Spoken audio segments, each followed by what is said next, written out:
Okay, YouTube, Redneck Man 454 here, back at it. So in the last video, we ended doing some tune-up stuff with the truck, and right now I already pulled the carburetor off of there, which I forgot to record, but I am rebuilding it. We'll walk over here to the truck, and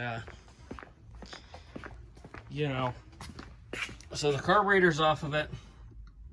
I need to clean up everything over there, but hopefully this will fix it. So far, I haven't ran into any major issues that I've seen so far. I've got the bowl all cleaned out, the power valve out. Everything seems to be flowing all right. These two little guys here that go down there next to the power valve, I don't know what those are called, but they were plugged up. This kit comes with a new power valve. It looks different than that one, so I don't know if I'm going to use it or try and clean up my power valve. The float seemed like it was possibly sticking a little bit, but there was still fuel in the bowl. So I don't know what's going on. I know one thing, when I would hit the accelerator pump, it wouldn't spray into the carb before, and I think that was a lot of the issue. But this accelerator pump here looks like it's in good condition. I haven't done anything with this top part. So I don't know what's going on there. We'll take a look and see.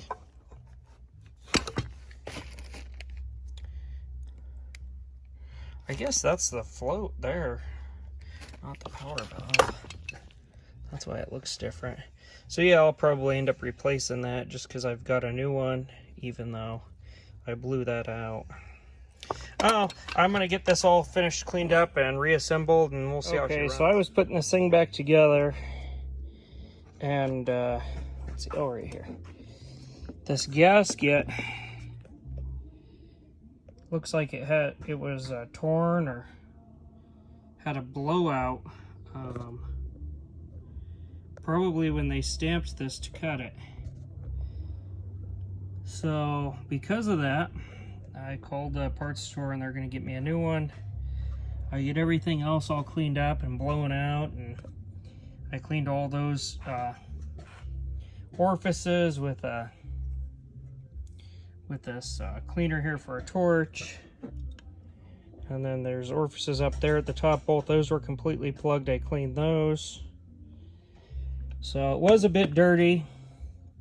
These guys were plugged. I think the float was sticking, or the valve for the float. So I think that could have been the reason the accelerator pump wasn't working. But I've got this side all cleaned up. It's back together. Same deal over here. Cleaned everything I could. So let's go over to the truck. So while I was waiting on the parts for O'Reilly's, I put a new fuel filter in, new fuel line. And if you guys remember this thing that was leaking, I put a new fuel filter there. A new fuel line there on both spots, top and bottom.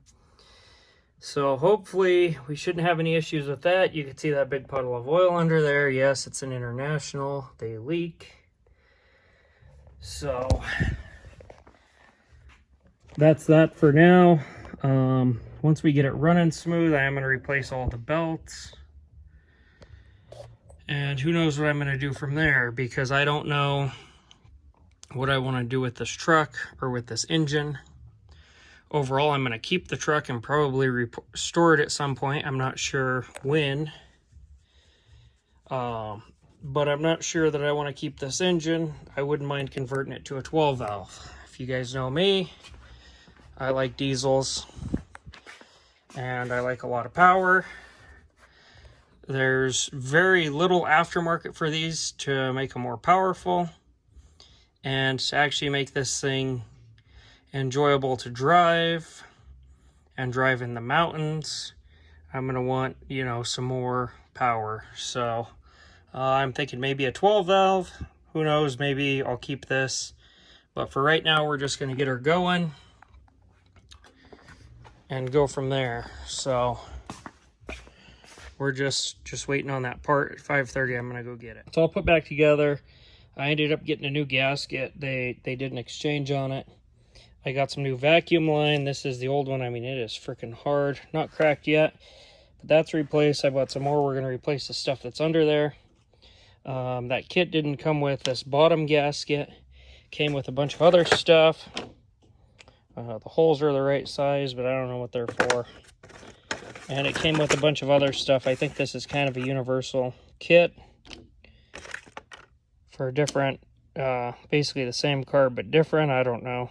Not sure what the difference is in these, if any. And it came with all this other stuff here that I didn't end up using. So I'm going to install it and replace these vacuum lines, and we'll try seeing if she runs. Okay, everything's hooked back up. Ignition's on. We've got fuel and the fuel filter. Let's hear if the accelerator pump works.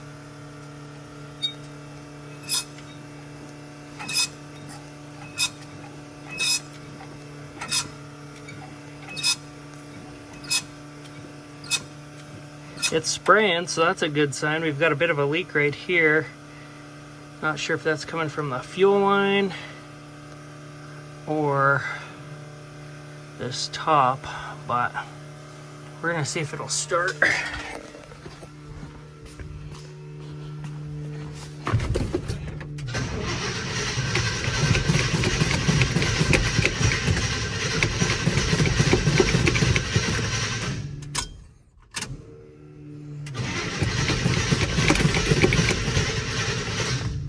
Nope. All right, well, I can figure out where that leak's coming from, and then we'll go from there. All right, so all I did was let it sit for about an hour, went and had supper, came out here, gave it one squirt of starting fluid, and it started right up. But it's still leaking, so I need to fix that leak.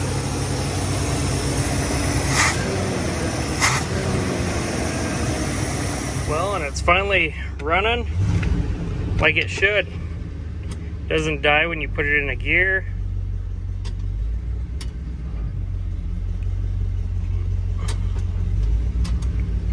I also had some keys made with New Old Stock International. So I just took it for a quick spin, and we'll go out one more time just to show you guys.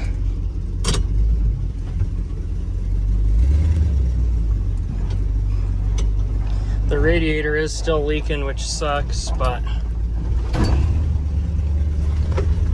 for it sitting that long, I guess that's not the worst thing in the world.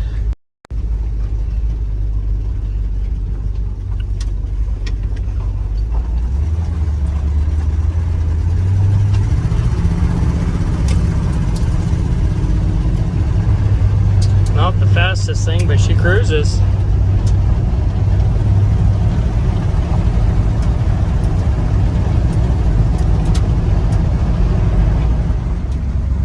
Alright, so got the rest of the vacuum lines done, replaced the belt, went and topped it off with fuel, and I've got a guest appearance here, Blake. He's driving for us today.